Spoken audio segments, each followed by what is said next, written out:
Hey, hello everyone, Sean Simons, PPG, Grandpa here. Once again, we're gonna go over the frames. Now, this time on the phone here, I actually have Andrew Fuller, and he is the designer, engineer, and owner of Flattop, which makes the Angel frame.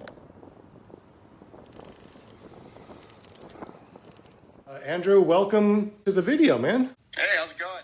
Doing pretty good. You make the Flattop Angel, correct? Yes. How long have you been designing this particular frame? We started off designing harnesses in 2016. In 2017, we started on the actual manufacturing of the frame, or the actual prototyping of the frame. And that took about 2 years to complete it, to get it where we wanted it. And then we opened up business at the beginning of this year. I bought this frame from Andrew right here, and I haven't flown it yet. But I did look at the difference between both frames, because I was flying the flat top and I want to fly the Angel. I've put your harness on the flat top because I would like to go for a flight on the frame that I already know and see what the new harness feels like. I would definitely suggest doing that. Okay. Because a lot of the changes that we made were in the harness. Oh, okay. Especially with the comfort and adjustability. So, like, one of the main things with our harness is you can adjust just about any strap. So on the flat top, you'll see up on top the straps that hook into the top of the frame. Right. Above your head. They're fixed in one position. Yeah, I noticed that. And then over here on the Angel, it's adjustable.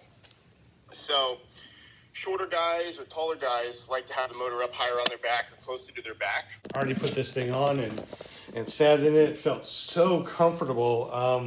I think so far what I like is how thick these shoulder pads are. So what does it feel like all on my shoulders?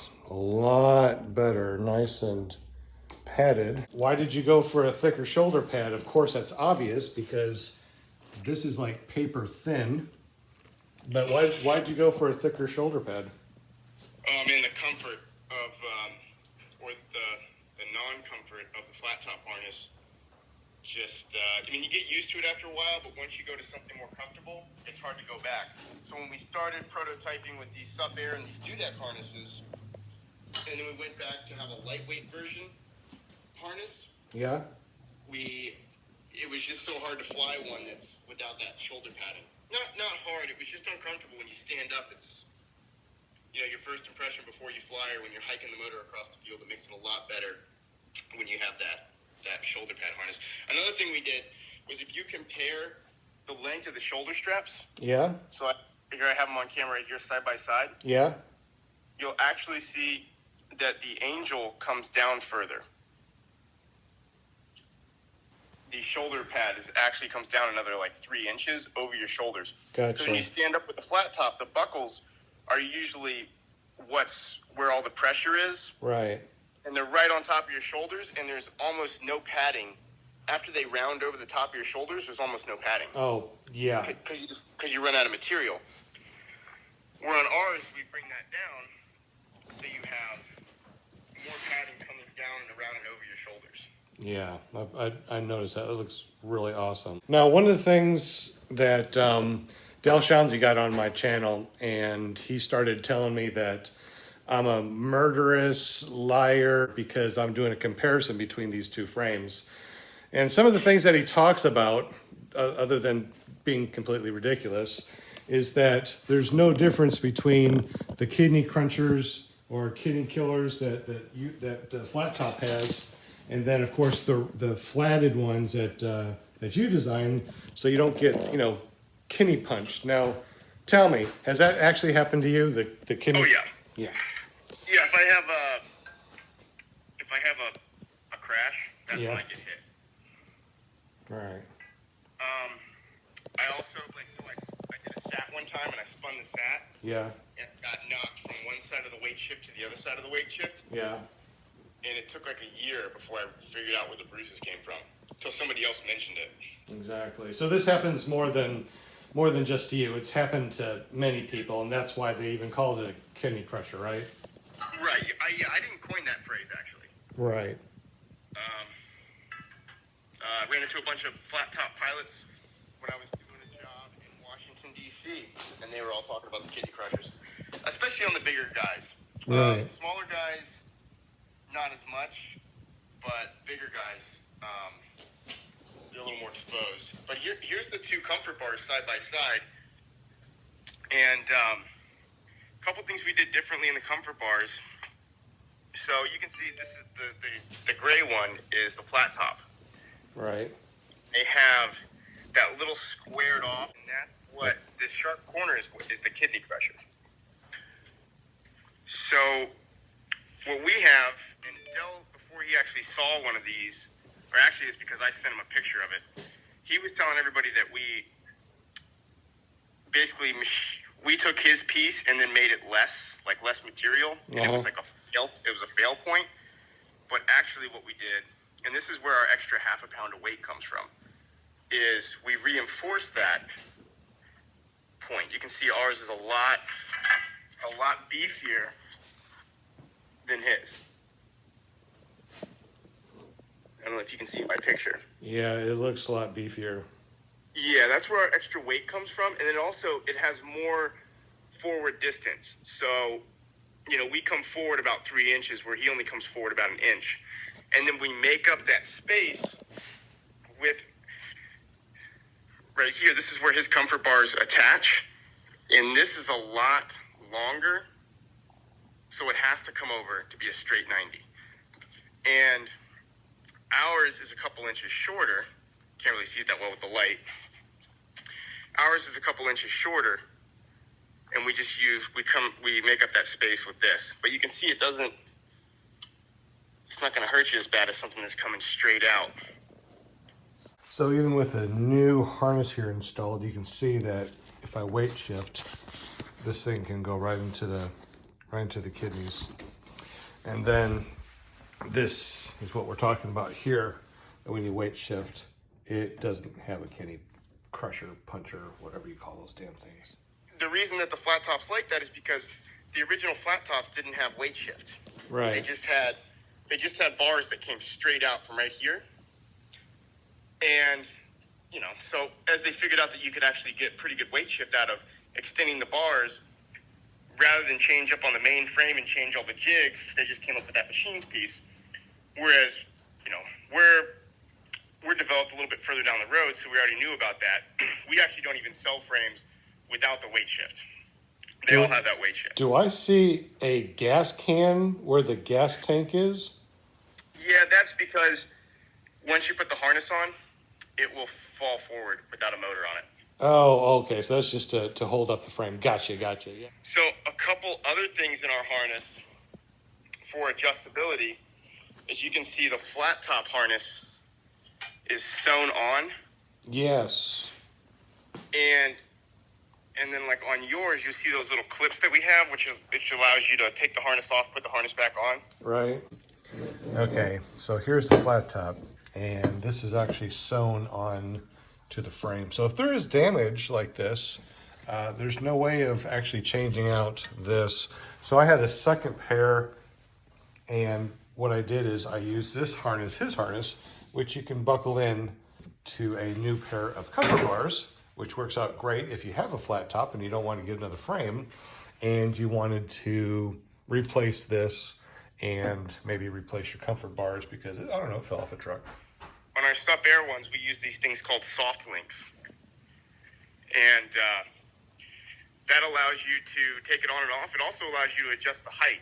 So if you go double wrap or triple wrap, or if you wrap it around the bar 3 times, or wrap it around the bar once, and then go through, you can set this at different heights. And different height allows for different weight shift sensitivity.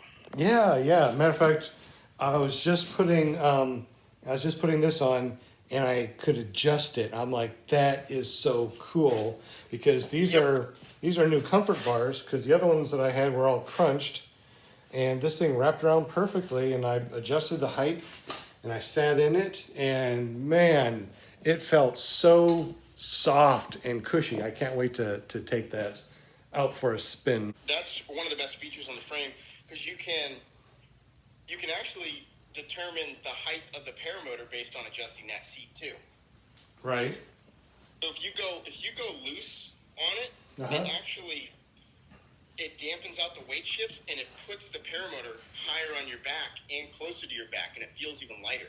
Some people use it to counter the prop torque by just offsetting it so it has a little bit of a lean to it. I don't really prefer that method. Thank you. You actually sent me some of these anti-torque lamels for the Angel, and I can't wait to try these too, because the Flattop, man, it torques horribly. If you put them side by side, you can see how much slack there is and how much room there is, if you're looking on my camera, for this soft link to move back and forth. Right. 6 different hang points, and it's a little bit smaller, so when this thing goes through here, it doesn't waddle back and forth. But on the old Flattop here, there's a lot of give that slides back and forth, and that has caused this to fray to the point of I am not wanting to test my luck with this one. Now ours, there's barely enough room for the soft link to go in there, and we have 6 bases instead of 4. Won't slop and move around and change your pitch while you're flying. Because I would notice when I was doing certain maneuvers that the frame would all of a sudden like shift, and I'm like, oh wait, what's going on? It's a little off, and it was those actually sliding. And you put it up next to the Angel crotch strap. Yeah, here's Our crotch strap's a lot bigger. Here is that one, and here's this nice and thick. That'll be, and it looks like it's wider too. Yeah, it's a lot wider, and that's, just for more room down there. Now, another thing too, that somebody asked me to compare the throttles, because it looks like yours had a button that they didn't see before, and they wanted me to do a good side-by-side comparison of your throttle and the Flattop throttle. Is there any major differences? And of course, mine has been rigged a little bit because that's not the original strap. I kind of had to put something on there because the original strap broke. What's the difference? The 2 big differences is the Angel throttle is smaller for your hand. One of the common complaints about the Flattop throttle is it's just big. It's just a big grip. Right. But I still prefer a trigger style, pretty much any trigger style throttle over any bicycle brake throttle. Just because, it's more natural. Anything that you have to activate a button, like a lever on, right, with your finger, that you have to move your hand around with, is always a trigger. Uses a bicycle brake throttle is when it's a fixed handle. Gotcha. Like handlebars on a bicycle, handlebars on a motorcycle. If it's like a saw, like a fixed in-place saw, they'll have a whole grip where you use your whole fingers. But anything that's where your hand's actually in motion and moving around and doing other things and not fixed in one area is always a trigger throttle. So I really like that. But so the other main difference besides the size of the actual throttle handle is the trigger range. So on the Flattop throttle, when you squeeze the trigger all the way in, it'll go to full throttle. Yeah. But the butterfly valve isn't all the way open. Gotcha. And on the Angel throttle, when you squeeze the throttle all the way down, it opens up the butterfly all the way, 100%. So you just get a little bit better reaction time. Okay. And there's a little orange button at the very top. What does that orange button do? That's like a semi-cruise control. What's semi mean? It works it's only set for 1 RPM. Which is what? About 4,500. Oh, okay. Yep, up is start, down is kill. All right. So what happens if I press it just real quick? Would it kill it and then come back, or would it completely kill it? It would kill it and come back. Okay. So pretty much like the Flattop one. Yep. Okay. We have a switch on our non-electric start frames that actually stays in the off position. And when you flip it up, it stays up. we haven't been able to find a rocker switch that does that. So for harnesses, yeah, we got the differences in the comfort bars, the kidney crushers, the removability of the harness, the tolerances for where your soft links go through. We got the bigger T's, the bigger T brackets. And then we also have the third buckle in our quick release. It's virtually the same quick release. We just have the extra little acro buckle. Right.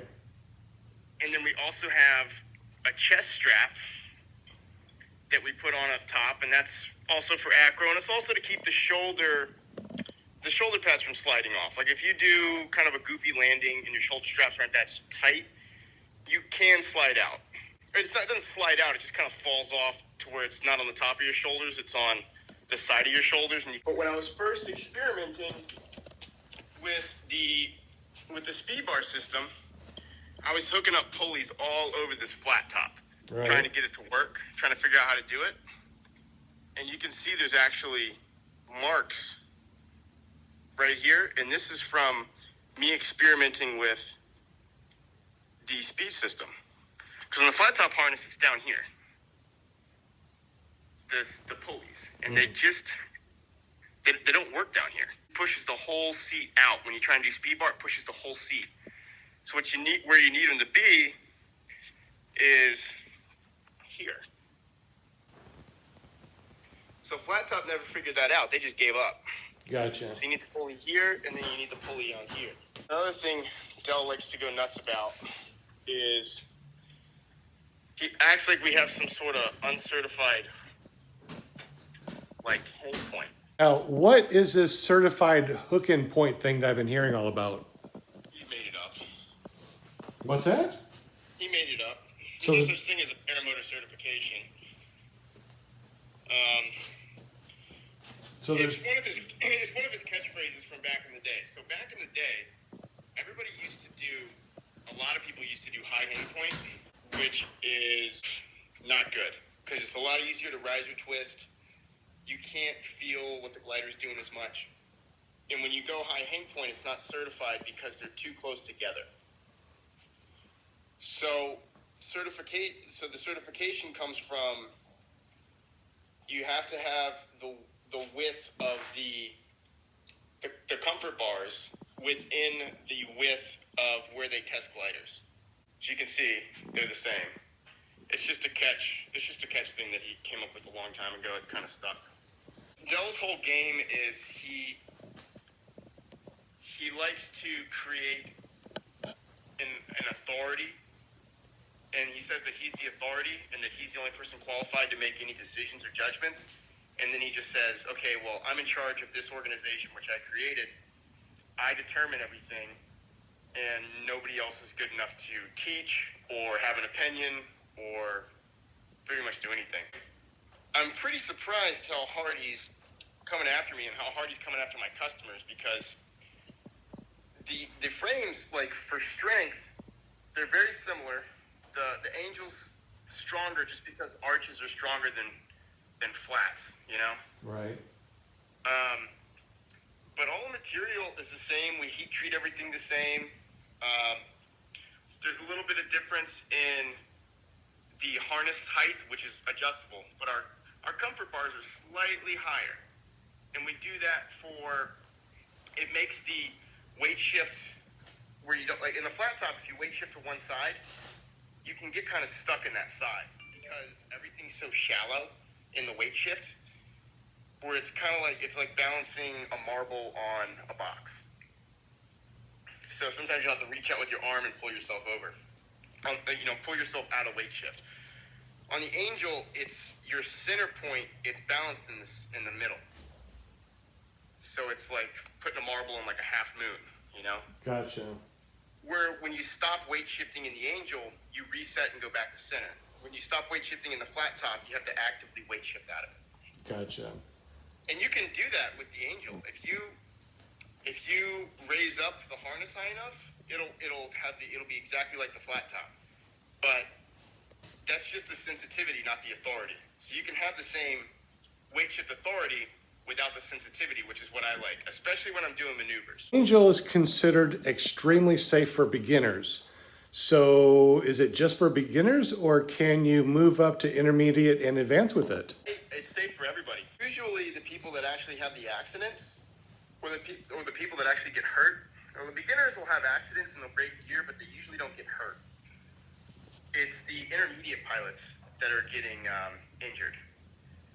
And so I think part of the reason that I'm a pretty skilled pilot is because I've always flown such a safe and durable frame to where I'll come in and I'm more willing to try and foot drag certain things or try certain maneuvers because I know if I hit the ground, I might skip off of it, or if I hit the ground real hard, I have all this frame underneath me to protect me. So it's a lot easier to practice something when you're safe about it. So it'd be like on a dirt bike. If you're trying to learn a backflip on a dirt bike, and you're not allowed to wear a helmet, you wouldn't be as willing to try it out. Whereas if you were given full shoulder pads and a foam pit to jump into and a helmet and a chest protector, you're going to be more willing to try those maneuvers because you're practicing in a safer environment. And therefore, you have more access to practice. You have a more free mind when you're practicing because you're not worried about a little mistake, breaking your prop and damaging the entire side of your frame. So you're able to practice more and more confidently. So I think that's a lot of where my flying ability came from. Because I don't always, I'll go weeks and weeks without flying, but when I do fly, it'll usually be like 3-4 days in a row and I'll just practice on one thing. But there's so much comfort in coming out there knowing that if you mess something up, you're probably not going to break equipment. And if you do break equipment, it's safe to serious injury. The Flattop has 400-pound strength Kevlar netting, and yours has what? 500 pound? 500. And you went up to 500 pound because why? When we're testing the netting, we were breaking the netting before we were breaking the pop rivets. Oh. So I just wanted to eliminate one more, just make it a little bit stronger. And if it also when you tie a knot in a line, like even if it's a bowline knot, which is the knot that takes away the least amount of strength from line, it'll take away like 40-45% of that strength.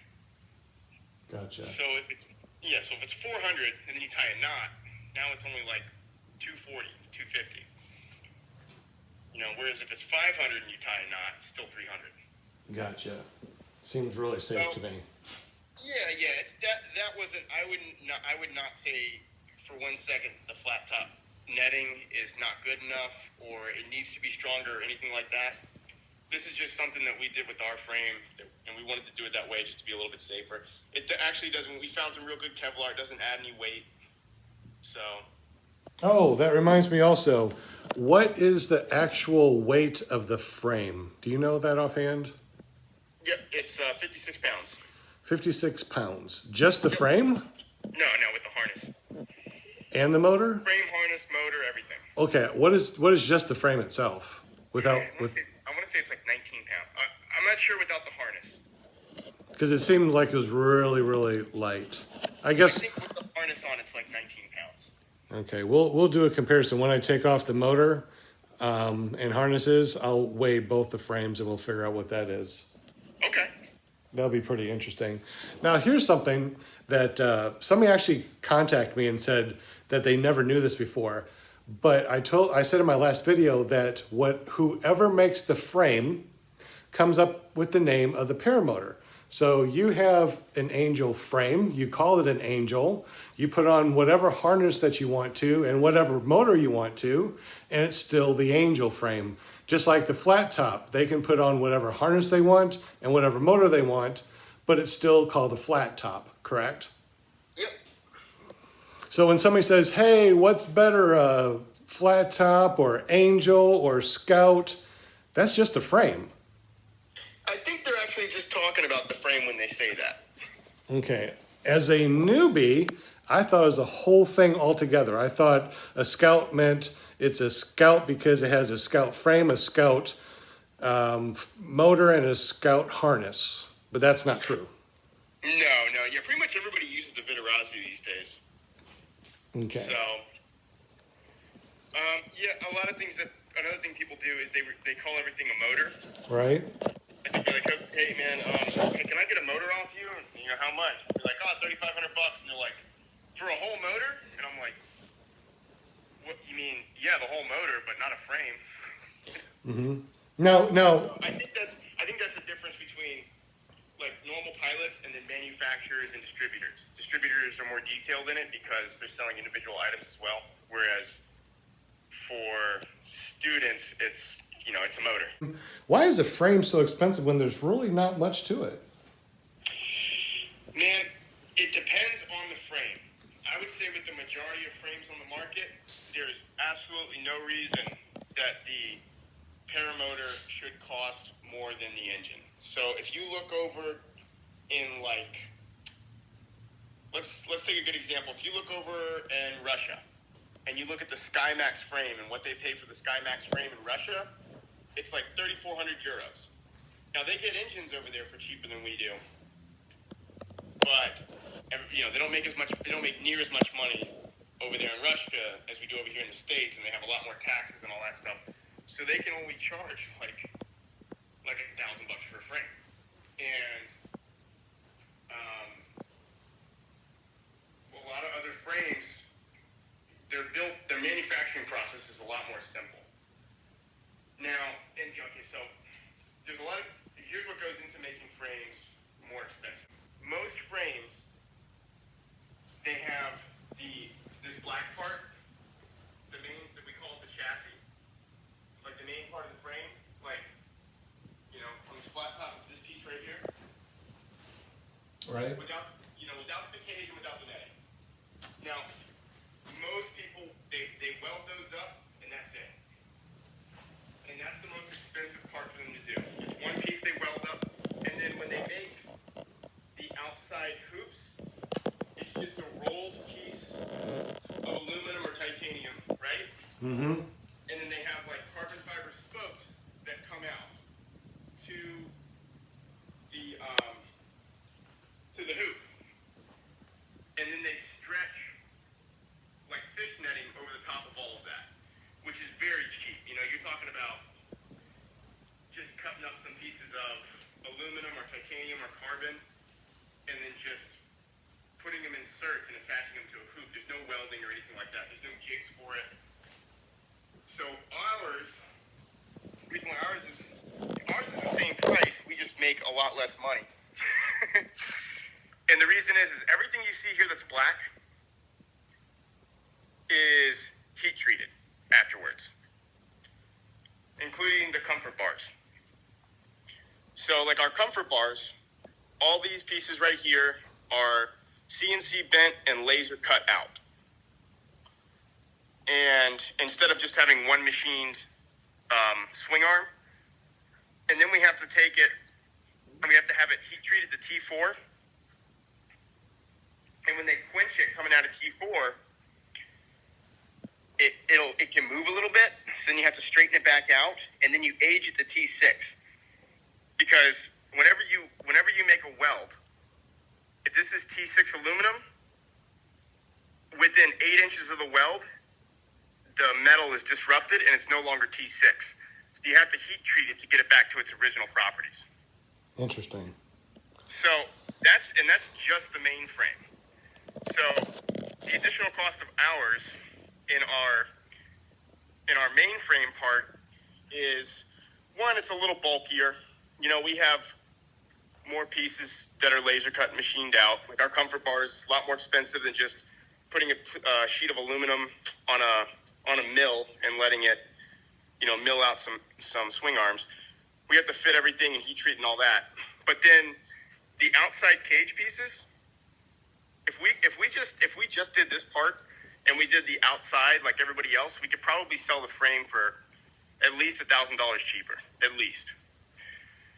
But our netting and our outside cage pieces are what add to a lot of the cost too. Because this has to be CNC bent, this has to be rolled, this has to be laser cut, then it all has to be welded into a jig, flipped over, and welded again. So there's a lot more machining, bending, rolling, and welding. And then there's 2 jigs for every cage piece, one front, one back. And then on top of that, we have to lay it back in a different jig. We got to drill out all the holes for all of the pop rivets. And then we have to hand string each individual cage piece, and we make it as tight as possible before it's finished. So you're basically looking at the other guys. All they have to do is roll a tube and then put carbon fiber spokes that go out and stretch a netting over all 5 cage pieces. We have to individually weld up each cage piece, 2 jigs each, and everything else has to be. We have more bending, more laser cutting, and then we also have to string up the entire netting part. Actually, the majority of paramotor frames that are titanium are all made in Russia, because that's where all the titanium is. That's where titanium is cheap. They're all made by the same company. Mm-hmm. All the titanium frames, all the Max flies, all the Pats, all the Simpliflies, all the Parajets. They're all made side by side in the same Russian company. And then by the time they make, then they go to the European manufacturers, and then they go to the United States importers, and they keep jacking up the price. So by the time it gets here, you're paying $7,000 for a frame that sells in Russia for €3,400. Gotcha. Or you're paying $9,000 for a frame that sells in Russia for $4,000, and it sells in Europe for $5,500. So That's interesting. yes, must be nice, but we're gonna build them the way we want to build them. Like I've working with other manufacturers on getting other products done. They're like, man, how come you just don't build what people want? And it's like, because I don't want it. I can't sell something if I don't want to fly it. I just can't get my head into it. I can't get my heart into it. And I wouldn't fly anything unless it's got safety to it. Because this is the only thing I do in life that could get me hurt that I don't have to do. Like driving in a car, you have to do that. You might get in a car accident. But there's safety features that you Yeah, have. there's safety features, airbags. Like to me, flying a frame that's not safe and built with the netting and the quick release and the crumple zone and the faceplate protection and all that, and like without a good throttle and all that, it's like taking the doors and the roof off of your Jeep and taking the seat belts and the airbags off and then going off-roading. Yeah. Like you can get away with that if you want to drive around your seatless dune buggy in a parking lot. Which is what a lot of people fly in. A lot of people fly early in the mornings, late in the evenings, and that's it. But if you're going to go out and, the unexpected is going to happen, or you're trying to learn, experiment, or go cross country, or whatever it is, you want to have all that safety. And really the only inconvenience of the safety is the way it feels on your back when you're on the ground. Exactly. Which is why we put so much into the harness. And like this harness that we have here, this is the SUP Air harness with the quick release. Just like the other one, and it's completely padded. I'm pretty much flying, or hanging like I'm flying. And if this thing came undone, and this clip thing came undone, and I was just flying normally, and this thing came undone, I'm still perfectly fine, even if I lean forward, because my arms are behind the risers like that. It still would be really difficult to fall out. I ain't gonna fly like that, but it's pretty nice to know that I got a quick release and I can completely unbuckle 100% if I'm going into the water or something. Comfortable. This one is really padded. It's got padding all the way down the back. All that safety ties into these comfort bars. So like your crumple zone doesn't work unless you have fixed hang points, because it's fixed hang points that keeps your harness elevated off the ground. If you had swing arms, once you hit the ground, the arms would swing and you still hit the ground, and your back would still hit the back of the frame. So we like to keep our back off the frame. And then your faceplate protection ties into fixed hang point comfort bars. Your weight shift that we really like ties into that. The quick release works better with fixed hang point, you also automatically, when you have fixed hang point and the quick release, you get into the seat automatically every time. And how do you get into the seat? You're running, starts lifting you up off the ground, you're hanging, and you just put up your knees and you're already in your seat. Pretty easy. I like that a lot. Yeah, especially for beginners and newbies. I remember, like, for the first year I flew, I wouldn't take my hands off the controls. Well, it seems like you put a lot of effort into making this frame really sturdy. If someone is filming and they end up cracking or breaking something, do you have a guarantee that you would replace it, or what's your guarantee? It depends on what it is and how they break it. But as of right now, if somebody crushes the crumple zone and they get it on camera, we'll just send them another one. So you got a pretty good guarantee. Yeah, which is another thing with our company that's not really too business savvy is, you know, it's really hard to break gear on our frames. And then when you do break it, we give it to you for a real good price. On other frames, usually not the case. It breaks a lot easier, and because their frames are so overpriced, just replacing like the hoop and a couple spokes and a prop can be like $1,000. Right. Run ours, if you break 2 cage pieces and a prop, that'll be about $1,000. But it is so much harder to do. And when it's costing you $1,000 to replace it with our cage pieces, we're not making money there. But when you're paying $1,000 to replace like a spoke and a $50 fishnet that's made in Canada, which is what everybody puts on their frames, then yeah, you're doing pretty well. I only broke gear in my life one good time, and I was devastated. Well, man, it was so awesome chatting with you today. I think I learned a little bit more than before. You definitely answered a lot of questions that people had. So if there's any questions that you guys have, put them in comments down below, and SkyTap Angel or Andrew Fuller will definitely answer them for you. And we will see you next time. Thank you for watching.